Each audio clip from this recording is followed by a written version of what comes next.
IJLRF এর জরুরি সভা অনুষ্ঠিত। আন্তর্জাতিক সাংবাদিক আইন প্রতিকার ফাউন্ডেশন এর জরুরি সভা অনুষ্ঠিত হয়েছে। রবিবার 11ই মে সকালে রাজধানী মতিঝিলস্থ 2R মিশন রোড সংগঠনের অস্থায়ী কার্যালয়ে জরুরি সভা অনুষ্ঠিত হয়।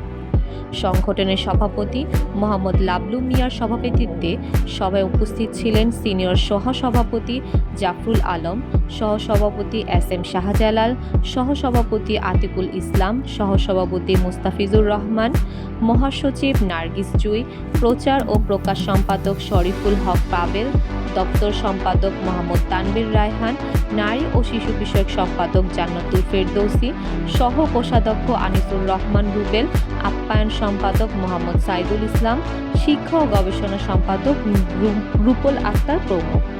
সভায় কেন্দ্রীয় কমিটির বিষয়ে জরুরি আলোচনা হয়।